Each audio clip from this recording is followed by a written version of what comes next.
sais pas toi, mais moi j'adore ce son.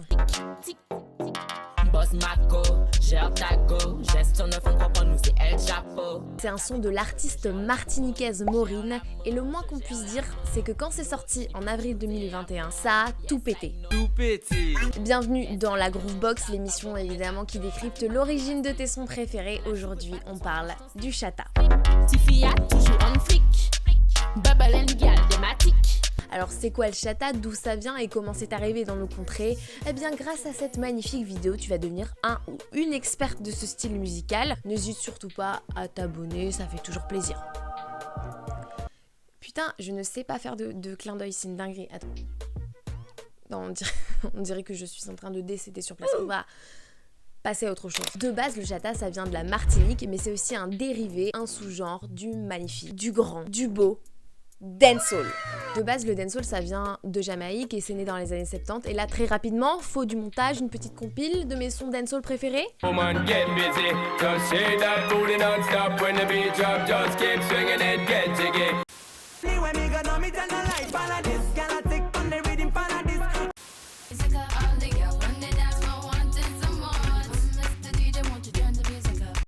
Ce style musical, il est super écouté évidemment en Martinique, mais aussi sur l'île de la Réunion, en Guyane et plus globalement dans les DOM, parce qu'en fait, la langue qu'on utilise dans le chata, c'est le créole.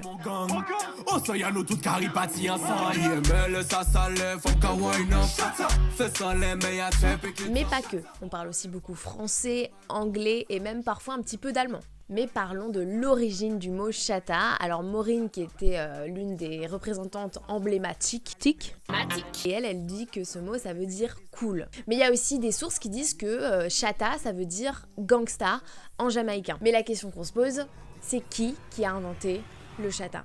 Alors là, je mets mes pieds dans un très gros débat. Certaines personnes assurent que le chata a été inventé par un mec qui s'appelle Magic Fit Magic. En gros, il y a 12 ans, ce qu'on écoutait principalement en Martinique, c'était le dancehall. Le dancehall, même si c'est super dansant, c'est très revendicateur dans les paroles et dans les lyrics. Notre cher ami Magic Fit Magic, lui, ce qu'il voulait, c'était s'éloigner en fait de ce côté revendicateur et faire des textes beaucoup plus ambiance, beaucoup plus fête.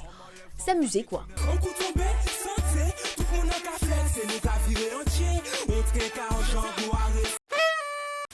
À propos de la création du chata, il y a d'autres personnes qui vont dire que c'est pas au niveau des lyrics que ça s'était fait, mais plutôt au niveau de la production musicale. Et donc il y en a qui pensent que le créateur du chata, c'est PSK Chata. Ce que va faire PSK Chata, c'est qu'il va abaisser la tonalité des mélodies et il va épurer un maximum les percussions. Le résultat, c'est un cocktail de musique électronique un peu plus dur, c'est presque robotique et c'est très épuré.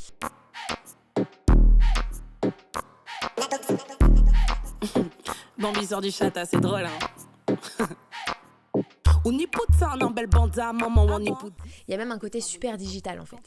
Sur ça, il y a clairement deux écoles, l'école PSK Chata et l'école Magic Fit Magic. Alors le chata, ça fait partie des musiques caraïbiennes,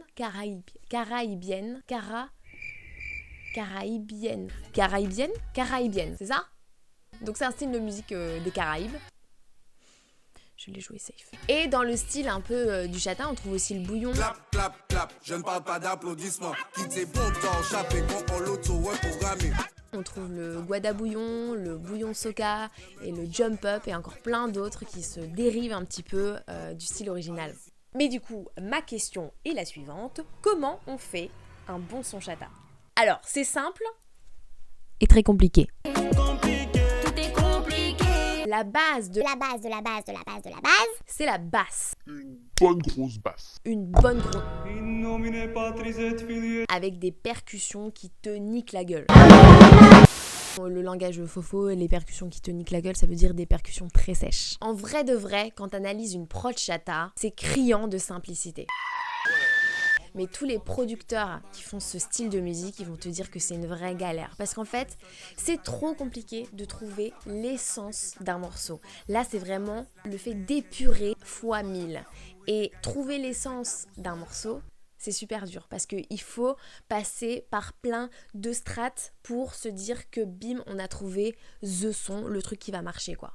Le bouillon, le dancehall, le chata sont des styles qui existent depuis super longtemps. Mais le chata en particulier a fait une arrivée destructrice en 2021 avec Maureen et son son Tic.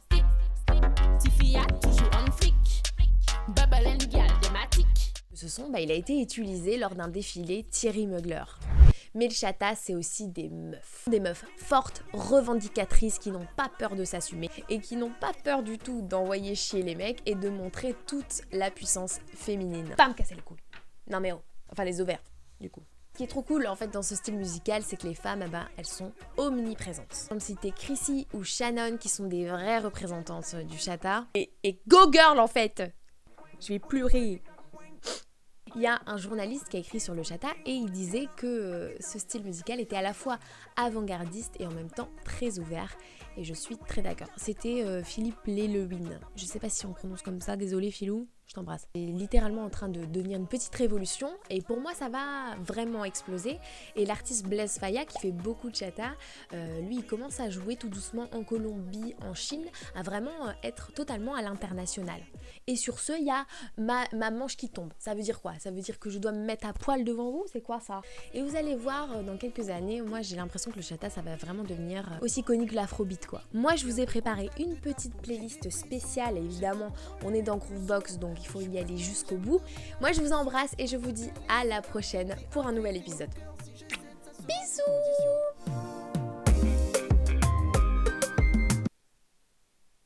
Bisous.